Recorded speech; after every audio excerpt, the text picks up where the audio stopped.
மாண்புமிகு திரு மோடிஜி அவர்களே,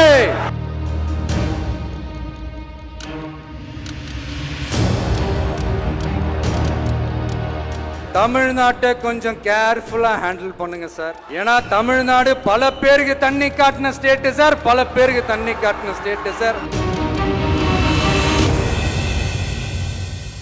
தமிழ்நாடுன்னா அலர்ஜியாச்சின்ற மோடிஜி அலர்ஜி இல்ல, அமலாக்கத்துறைனா அலர்ஜின்னு ஒண்ணு இருக்கு.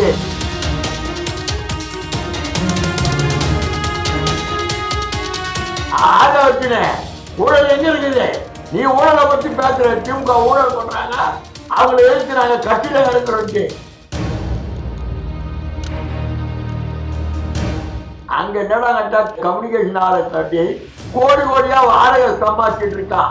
ஊழல் எங்கடா இருக்குது? ஆக வச்சுனே ஊழல் எங்க இருக்குது? சிட்டிக்க போடுறாரு, அந்த சிட்டிக்கு அங்க போட முடியுமா? காணாம போடுற. நீ கூட்டின முதல் குழுவே ஊழல்ல உற்பத்தியான இடம் தமிழ்நாடு ஹவுசிங் போர்டுக்கு சொந்தமான இடம்.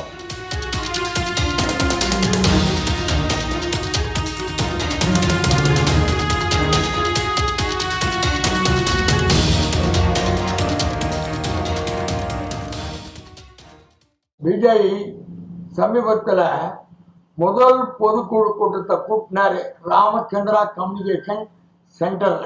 ஆதவ அர்ஜுன் என்ன சொன்னாருன்னு கேட்டீங்கன்னாக்கா, ராமச்சந்திரா கம்யூனிகேஷன் ஹாலில் இந்த கூட்டம் நடக்குது. யாருடைய நேம்ல கூட்டம் நடக்குது? ராமச்சந்திரா டிஎம்கே கட்சியை நம்ம அப்போர்ட் பண்றோமே, அந்த கட்சியிலிருந்து சண்டை போட்டு வெளியே வந்து ஆட்சி அமைத்த எம்ஜி ராமச்சந்திரனுடைய கம்யூனிகேஷன் ஹாலில் இந்த கூட்டத்தை நம்ம நடத்துறோம் அப்படின்னு சொன்னார். ராமச்சந்திரா 1972 எந்த தீய சக்தியை எதிர்த்து, எந்த ஊழலை எதிர்த்து, எந்த குடும்ப ஆட்சியை எதிர்த்து ஆரம்பித்தாரோ திரு ராமச்சந்திரன் அவர்கள், அவருடைய பெயரிலிருந்து நம்மளுடைய முதல் பொதுக்குழு உதயமாகி கொண்டிருக்கிறது. என்ன ஒரு வரலாறு, என்ன ஒரு வரலாற்று இணைப்பு! அவ்வளவு பெரிய மேதாவி ஆதவர்ஜனுக்கு அறிவுன்றதே ஒண்ணு இல்லை. 3/3/2007 தமிழ்நாடு வீட்டு வசதி வாரியத்துல நல்லா பாத்துங்க, இந்த பேராகிராஃப் படிங்க, நல்லா தெளிவா பாருங்க. கிட்ட கொண்டாந்து காட்டுறேன் பாருங்க, நல்லா தெரியுதுங்களா? இந்த இடத்துல இருக்கிற பேராகிராஃப படிங்க, கிளியரா தெரியும். என்ன கொடுத்துருக்கு கேட்டீங்கன்னாக்கா, தமிழ்நாடு இந்த அறக்கட்டளை ராமச்சந்திரா அறக்கட்டளைக்கு கல்வி ஆராய்ச்சி மைய நிலையத்துக்கு பயன்படுத்த உள்ளதால் வாரியம் குடியிருப்பு பகுதியாக அரசு முன்பே அறிவித்த தொகையை கிரவுண்ட் ஒன்றுக்கு எவ்வளோ 6,1320 ரூபாயா ஒரு கிரவுண்டு. அது குடியிருப்பு பகுதி. ராமச்சந்திரா கல்வி மற்றும் ஆராய்ச்சி மையத்துக்கு ஒதுக்கப்பட்ட லேண்டு. அங்க என்னடா கம்யூனிகேஷன் ஆளை காட்டி கோடி கோடியா வாடகை சம்பாதிச்சிட்டு இருக்கான். ஊழல் எங்கடா இருக்குது? ஆக வச்சுனே ஊழல் எங்க இருக்குது? நீ ஊழலை பத்தி பேசுற, திமுக ஊழல் பண்றாங்க, அவங்களை எழுத்து நாங்க கட்சியில இருக்கிறோம். ஆதாரபூர்வமா சொல்றேன், ஆதாரபூர்வமா ராமச்சந்திரா கம்யூனிகேஷன் ஹால் ஃப்ராட் பண்ணி கவர்மெண்ட்ல சாதாரண மக்களுக்கு வாங்க முடியுமா? 2007 வாங்கிட்டாங்க. சாதாரண மக்களுக்கு ஹவுசிங் போர்டுல இருந்து வாங்க முடியுமா? யூனிவர்சிட்டி 3 ஏக்கர் நிலத்தை ஒரு லட்சம் கட்சியில கொடுத்துருக்காங்க, ஜீவோ கூட இல்ல. இப்படி ஊழல் பண்ண ஆட்சி, ஊழல் பண்ண கட்சியை பத்தி பேசுறான்னா திமுக பத்தி பேசுற நீ உன்னுடைய போச்சு தான் இதுல தெரிஞ்சு போச்சு. உன் கட்சி என்ன லட்சத்துல போகுது? விஜய் கட்சி அவர் என்னடா பேசுறாரு? விஜய் என்னடா பேசுறாரு?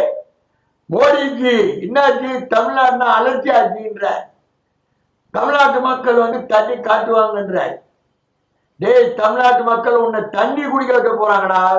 மாண்புமிகு திரு மோடிஜி அவர்களே, தமிழ்நாட்டை கொஞ்சம் கேர்ஃபுல்லா ஹேண்டில் பண்ணுங்க சார். ஏன்னா தமிழ்நாடு பல பேருக்கு தண்ணி காட்டின ஸ்டேட் சார், பல பேருக்கு தண்ணி காட்டின ஸ்டேட் சார்.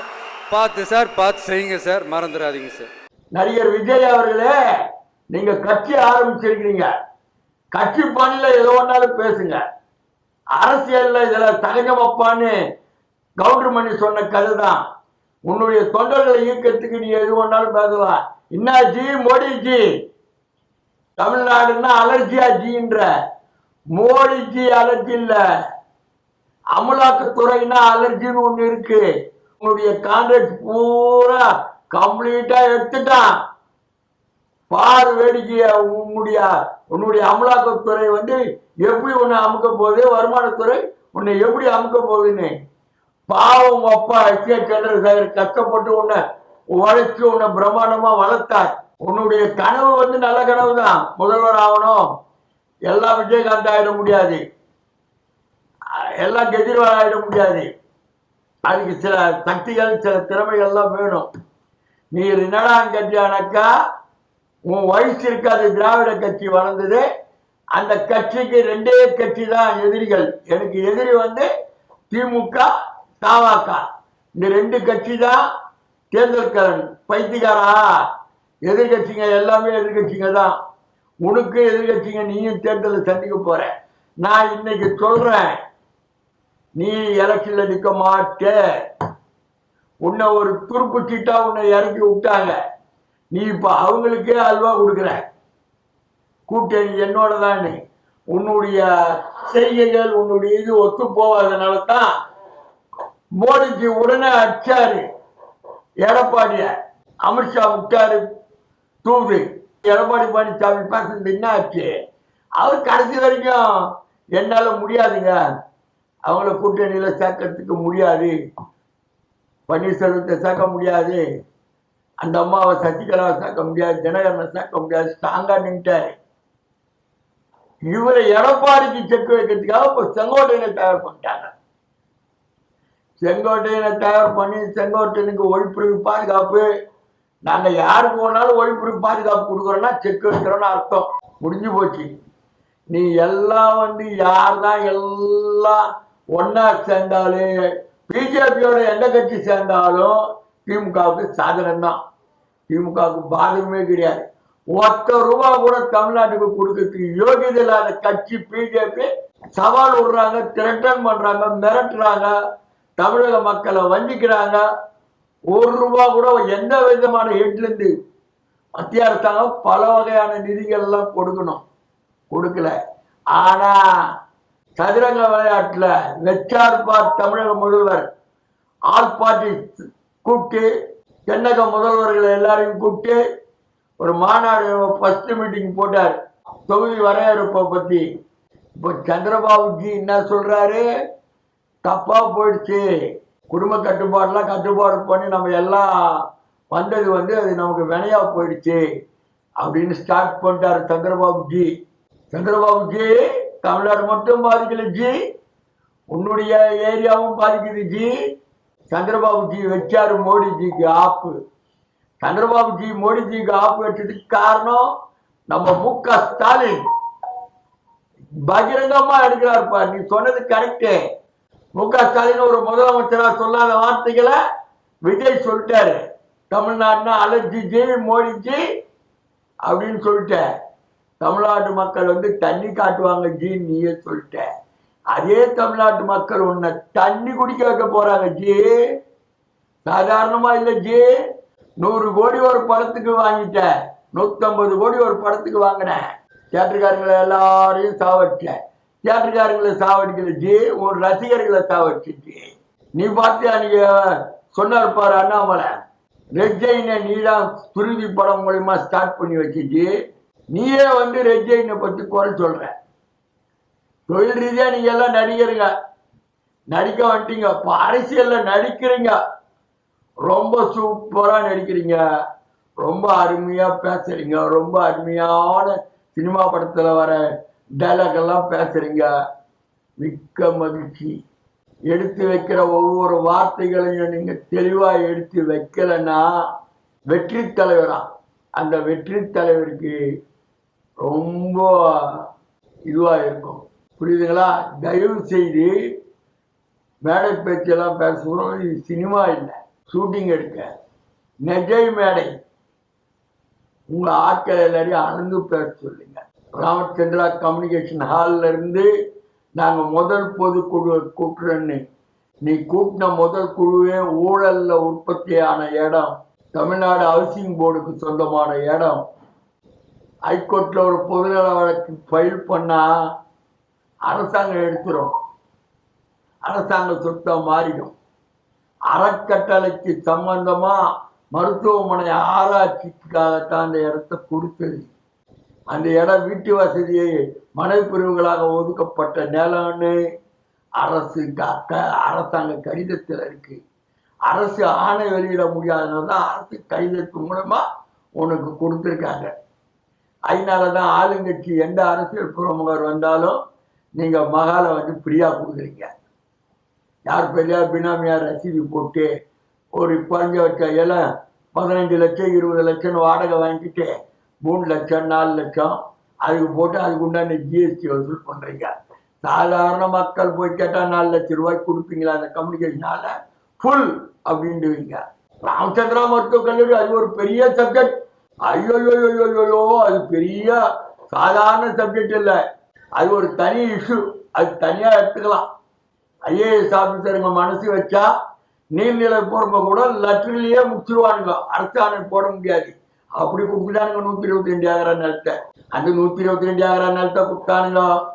அதுல ஒரு 19 ஏக்கரா சில்லற 99 லட்சம் லீஸு கொடுத்த லேண்டிய சிஎம்டிக்கு ஓஎஸ்ஆர் லேண்டா கொடுக்குறாங்க.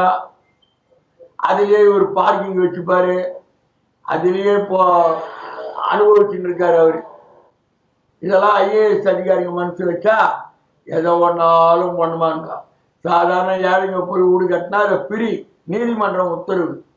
நீதிபதி ஐஏஎஸ் ஐபிஎஸ் அரசியல்வாதி பசங்க பூரா ராமச்சந்திரா எஸ்ஆர்எம் காலேஜில் பூரா படிக்கிறாங்க.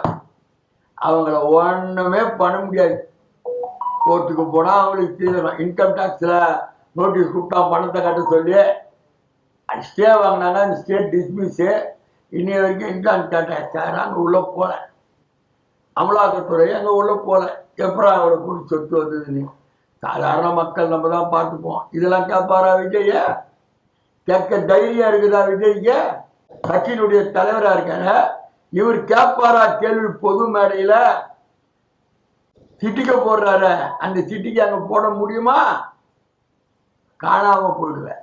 அமலாக்கத்துறை இன்கம் டாக்ஸும் நீ மேடை பேசிட்டு வீட்டுக்கு போறதுக்குள்ள உன்னை தூக்கிடுவாங்க. தைரியம் இருக்கா? கேட்க முடியுமா உன்னால கேள்வி? அப்படியாப்பட்ட கம்யூனிட்டி சென்டர்ல இருந்து ஊழலை பத்தி உங்க ஆஃபீஸர் பேசுறேன். அதனால தான் திருமாவளவனை அவர் ஒரு கண்ட்ரோல் பண்ணி வச்சிருந்தார். அவர் கண்ட்ரோல் மீறி எல்லாம் மீறி போறதுனால விட்டார். போயிட்டு வா குட் பை அப்படின்ட்டு. ஆனா அவர் அமுச்சு வச்சது ரொம்ப நல்லது. இவங்கெல்லாம் நெக்ஸ்ட் இயர் எலெக்ஷனுக்கு இன்னும் 1 வருஷத்துக்குள்ள தமிழ்நாட்டு மக்களை பைத்து முடிக்க வச்சிருவாங்க. எடப்பாடி பழனிசாமி ஒரு டைலாக் பேசுறாரு, ஓபிஎஸ் ஒரு டைலாக் பேசுறாரு, சசிகலா ஒரு டைலாக் பேசுறாரு. இப்படியே இவங்க எல்லாம் பேசுறது. செங்கோட்டை ஒரு டைலாக் பேசுறாரு. இதெல்லாம் பிஜேபி பகடகாய் ஆடுறான். பரமபதத்துல நேரா கொண்டு போறான். கூட்டணி நமக்கு தான்ட்டு சர்றன்னு கீழே இறங்கிடுது. இது அத்தனையும் திமுகவுக்கு சாதகம். மீண்டும் திமுக ஆட்சி அமைவது உறுதி. பிஜேபியோட எவன் கூட்டி சேர்ந்தாலும் அவனுக்கு ஏற. தமிழ்நாட்டு மக்கள் தண்ணி காட்டுவாங்கன்னு சொன்னாங்க பார்த்தீங்களா? தண்ணியும் காட்டுவாங்க, தண்ணியும் குடிக்க வைப்பாங்க. பொறுத்திருந்து பார்ப்போம் அரசியல் நிலவரத்தை.